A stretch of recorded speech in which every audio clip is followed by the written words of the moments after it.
Hello everyone, welcome to the day 10 of answer writing series for general study. दोस्तों, आज का question है from being a net food importer in 1960s to India emerge as a net food exporter to the world, provide reasons. यहाँ पे आपको सीधा सीधा एक कंपैरिजन दिया गया है कि 1960s के टाइम पे हम नेट फूड इंपोर्टर थे, उससे इंडिया वर्ल्ड में अब नेट फूड एक्सपोर्टर बन चुका है। एक्सपोर्टर ही नहीं, one of the important exporter बन चुका है। तो उसके रीजंस आपको देने हैं। तो देखिए, यहाँ पे आप पहले तो बताएंगे 1960s में क्या चल रहा था और अभी क्या चल रहा है। तो अगर मैं यहाँ पे बात करूँ तो 1960 के टाइम पे इंडिया जो है वो नेट फूड इंपोर्टर था। उससे 21st सेंचुरी तक पहुंचते पहुंचते नेट फूड एक्सपोर्टर हो चुके हैं। इंडिया के अंदर सीवियर फूड शॉर्टेज जो है देखने को मिली थी, जिसकी वजह से इवन यूएसए का PL 480 प्रोग्राम जो उसके ऊपर हम काफी हद तक डिपेंडेंट थे।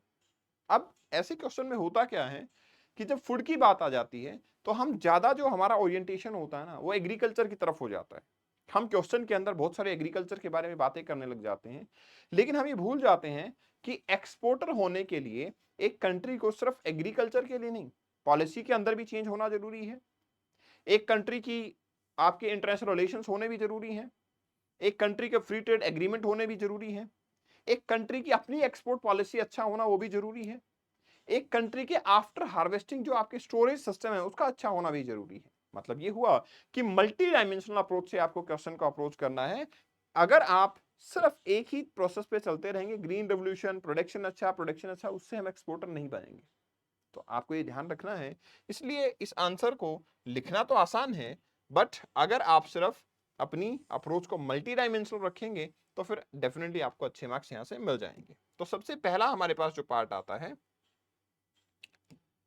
सबसे पहला जो पार्ट मेरे पास आता है यहाँ पे, वो क्या है? सबसे पहला पार्ट है ग्रीन रिवोल्यूशन का। ठीक है, the first important point is green revolution. कि देखो, ग्रीन रिवोल्यूशन जब हुआ तो ये तो बिगेस्ट कंट्रीब्यूटर है ही। भाई, नेट सी बात है कि 1960s के अंदर हमारे पास प्रोडक्शन अच्छा नहीं था, लेकिन हाँ, धीरे धीरे हमारे पास क्या हुआ, ग्रीन रेवोल्यूशन आया। ग्रीन रेवोल्यूशन के अंदर हमारे पास अच्छे सीड्स आए, फर्टिलाइजर्स अच्छे देखने को मिले, मशीन का यूज हमने करना स्टार्ट किया, इरिगेशन फैसिलिटीज हमारे पास बढ़ना स्टार्ट हो गई।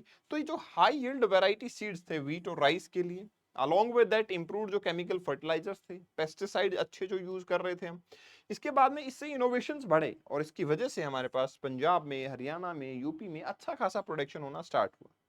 ग्रीन रेवोल्यूशन का अगर मैं एक आइडिया दूं आपको, तो two fold increase in wheat production हुआ।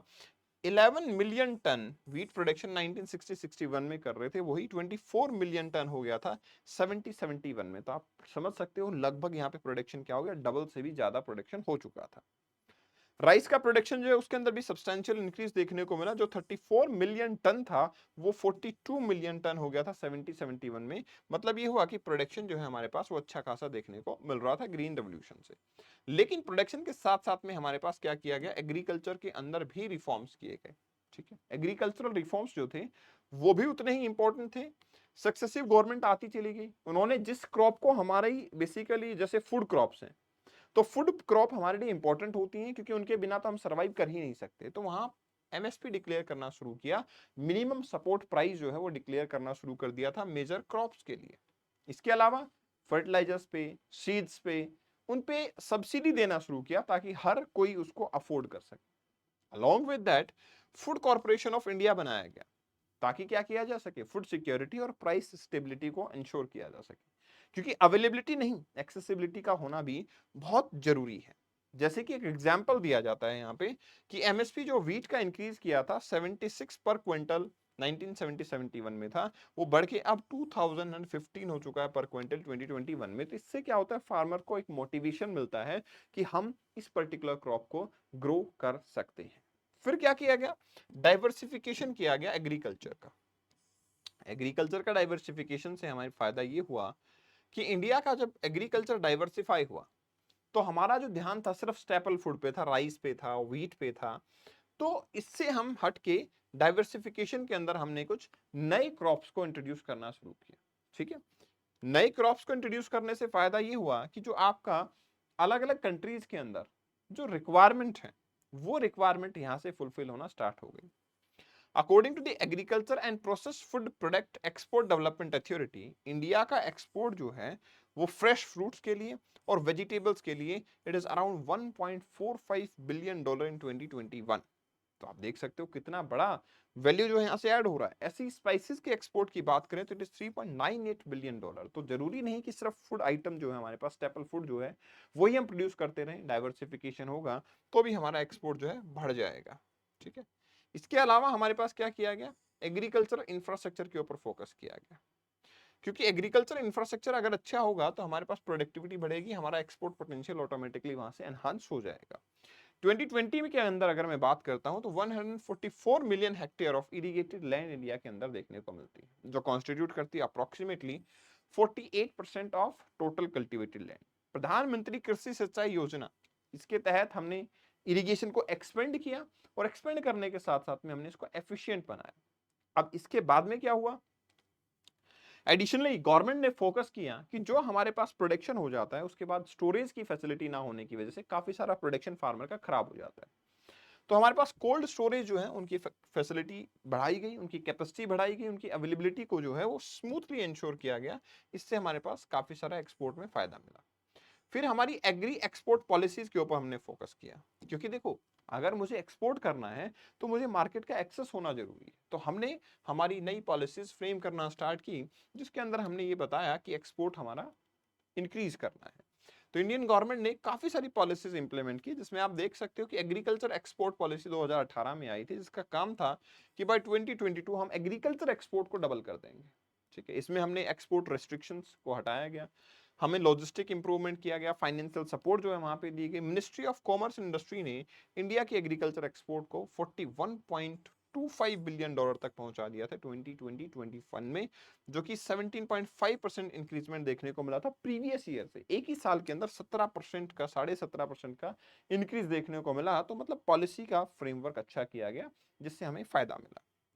इसके साथ साथ में हमने टेक्नोलॉजिकल एडवांसमेंट के ऊपर भी फोकस किया। एग्रीकल्चर के अंदर नई नई टेक्निक्स के ऊपर हमने फोकस किया। हाई यील्ड वैरायटी सीड्स, जो कुछ ऐसे सीड्स है जो ड्रोट रेजिस्टेंट हो सकते हैं, उनको हमने फोकस किया। इसके बाद हमने ई मार्केटिंग पे फोकस करना स्टार्ट किया, डिजिटल टेक्नोलॉजी लाना स्टार्ट किया। तो इससे हमारे पास फार्मर्स को मार्केट का एक्सेसिबिलिटी काफी अच्छी हुई। जेनेटिकली मॉडिफाइड क्रॉप्स जैसे बीटी कॉटन है, तो वो काफी हद तक जो सर्वाइवल है उनका वो बढ़ जाता है, प्रोडक्शन भी बढ़ जाता है, तो उससे हमारे पास फायदा मिला। फिर हमने क्या किया, increase focus on food processing and value addition, कि अगर आप एग्रीकल्चर एक्सपोर्ट करना चाहते हो तो डेफिनेटली हमें क्या करना पड़ेगा, हमने फूड प्रोसेसिंग इंडस्ट्री के ऊपर भी ज्यादा फोकस करना पड़ेगा। Food processing sector is not only enhance the self life of the product but also open a new market, ताकि हम पैकेज फूड को एक्सपोर्ट कर सकें। तो दोनों चीजें हो गई, अब सेल्फ लाइफ बढ़ चुकी है, पैकेज फूड बढ़ चुका है, और दूसरा नेट वैल्यू एडिशन ज्यादा होने की वजह से हमारे पास इकोनॉमिकल कंट्रीब्यूशन भी उसका बढ़ जाता है, साथ साथ में एम्प्लॉयमेंट भी यहाँ पे क्रिएट होता है। तो वो हमारे लिए काफी अच्छा हो गया।